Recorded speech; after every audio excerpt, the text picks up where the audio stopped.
नमस्कार दोस्तों, आप देख रहे हैं परत दर परत न्यूज़ चैनल का सिलसिला कार्यक्रम में आज का मुद्दा है महिला आरक्षण अधिनियम बिल को लेकर संसद के नए भवन में हंगामा क्यों।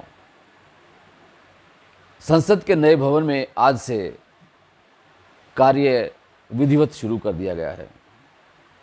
प्रधानमंत्री नरेंद्र मोदी ने सभी सांसदों को संबोधित करते हुए अपना एक संदेश दिया और उनसे विनम्र अपील भी की कि आज से नए संसद भवन में हम कार्य प्रणाली आरंभ करने जा रहे हैं।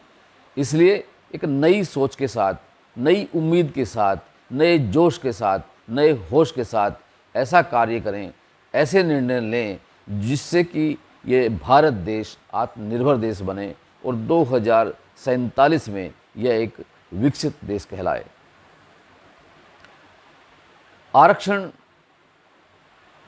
महिला आरक्षण बिल को लेकर प्रधानमंत्री नरेंद्र मोदी ने बताया कि 1996 में यह बिल अटल बिहारी वाजपेयी की सरकार में भी लाया गया था, लेकिन उस वक़्त आंकड़े उपलब्ध नहीं हुए सही तरह से, जिसकी वजह से यह बिल अधर में लटक कर रह गया। यानी कि अटल बिहारी वाजपेयी का नाम लेकर प्रधानमंत्री नरेंद्र मोदी यह जताना चाह रहे हैं कि भाजपा या एनडीए सरकार में ही यह काम सबसे पहले लाया गया था। लेकिन जब प्रधानमंत्री नरेंद्र मोदी अपना वक्तव्य दे चुके थे तो उसके बाद कांग्रेस के वरिष्ठ नेता और सांसद अधीर रंजन चौधरी ने अपना वक्तव्य देना शुरू किया। तो उन्होंने अपने वक्तव्य में कहा कि महिला आरक्षण बिल का श्रेय प्रधानमंत्री नरेंद्र मोदी यह कहकर के न लें कि यह अटल बिहारी वाजपेयी की सरकार में बिल लाया गया था, जबकि हकीकत यह है कि यह बिल राजीव गांधी, मनमोहन सिंह सरकार और अटल बिहारी वाजपेयी तीनों की सरकारों के दौरान लाया गया था और राज्यसभा में पारित भी कर दिया गया था। लेकिन लोकसभा की जो अंतिम पारी समाप्त हुई उससे पहले यह बिल लोकसभा में पारित नहीं हो सका और जिसकी वजह से यह अधर में लटक करके रह गया। यानी कि एक तरफ प्रधानमंत्री नरेंद्र मोदी महिला आरक्षण बिल को लेकर वकालत कर रहे हैं कि ये बिल हम लेकर के आए थे सबसे पहले, और उसके बाद कांग्रेस नेता अधीर रंजन चौधरी ने ये कहा कि यह बिल न केवल भाजपा या एनडीए सरकार लेके आई बल्कि कांग्रेस सरकार ने ये इसकी शुरुआत की। इतना ही नहीं, उन्होंने ये कहा कि सोनिया गांधी ने हाल ही में महिला आरक्षण बिल को लेकर प्रधानमंत्री नरेंद्र मोदी को एक ख़त भी भेजा था। यह सुनकर जो भाजपा के जो सांसद थे, जो एनडीए से संबंधित सांसद थे, वे विरोध करने लगे अधीर रंजन चौधरी के वक्तव्य का और एक किस्म से पूरे संसद में भवन में शोरगुल होने लगा और जिससे कार्य प्रणाली में बाधा आने लगी। लोकसभा स्पीकर ओम बिरला को बार बार ये कहना पड़ा कि शांत रहिए, शोरगुल मत कीजिए, जो वक्तव्य दे रहे हैं उनको सुनने दीजिए। जब अधीर रंजन बोल रहे थे तो उसके पहले बीच में गृह मंत्री अमित शाह भी अपनी सीट पर उठे और बोले कि जो अधीर रंजन चौधरी वक्तव्य दे रहे हैं, अगर वो उनके पास तथ्य हैं तो वो पटल पे रखें, टेबल पे रखें, केवल बेतुकी बयानबाजी करके समय बर्बाद न करें। इससे और ज़्यादा कांग्रेस के जो सांसद थे वो अशांत हो गए और उन्होंने भी शोर करना शुरू कर दिया। आखिर में ओम बिरला जो लोकसभा के स्पीकर थे, उन्होंने सबको शांत किया कि आप शोर मत कीजिए, आज पहला दिन है। हालांकि इससे पहले जब प्रधानमंत्री नरेंद्र मोदी ने अपने वक्तव्य में बोला था कि इस संसद के नए भवन में जब हम काम करें तो ऐसा करें कि ऐसा ना लगे कि बोलने वाले जो हैं वो कहीं गलत बोल जाएं, तो कैसा बोलना चाहिए, बोल कर के हम इस तरफ बैठें या उस तरफ बैठें। उनका इशारा था कि विपक्ष की तरफ बैठें या सत्ता पक्ष की तरफ बैठें, ये तो आने वाला वक्त बताएगा। लेकिन कम से कम एक जो संसद की जो गरिमा है, जो संसद की जो एक लक्ष्मण रेखा होती है, उसको पार न करें। लेकिन इस संसद में महिला आरक्षण बिल को लेकर जो शोरगुल हुआ, जो हंगामा होना शुरू हुआ था, उसको देखकर ये लगता है कि ये जो संसद है बेशक वो नए भवन में आ चुकी है, लेकिन ये जो कहावत चरितार्थ कर रही है कि नई बोतल में पुरानी शराब, यानी कि बेशक नया भवन बन चुका है संसद में, लेकिन जो उसमें आने वाले सांसद हैं उनकी सोच नई नहीं हुई है। उनकी सोच वैसी ही है जो पहले पुराने संसद भवन में थी।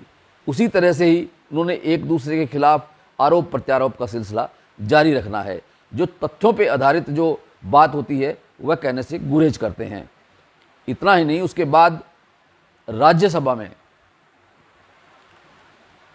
कांग्रेस के नेता और कांग्रेस के राष्ट्रीय अध्यक्ष मल्लिकार्जुन खड़गे ने भी जब अपना वक्तव्य दिया तो उन्होंने भी ये कहा कि हमेशा खुद को ही ये मत समझो कि जो कुछ किया है वो आपने ही किया है, और दूसरे लोग भी हैं जो इस देश के लिए अपनी आन बान और शान को बरकरार रखते हुए उन्होंने अपने एक एक सांस, खून का एक एक कतरा इस देश की आज़ादी के लिए लगाया है। तो इसलिए ये मत सोचिए कि जो कुछ किया है वो सिर्फ आपने ही किया है। इस पर भी वहाँ बवाल होने लगा और संसद में जो उपाध्यक्ष थे उनको फिर ये बोलना पड़ा कि ऐसे मत शोर मचाइए। और उसके बाद जब ये बिल पेश किया गया तो केंद्रीय कानून मंत्री अर्जुन मेघवाल ने महिला आरक्षण बिल को नारी शक्ति वंदन अधिनियम के रूप में संसद में पेश किया। और जब उन्होंने कहा कि यह बिल, इस पे चर्चा होनी चाहिए, कि ये बिल पारित होना चाहिए बहुमत के साथ, लेकिन बाद में ये राज्यसभा का जो सदन था ये स्थगित कर दिया गया कल के लिए।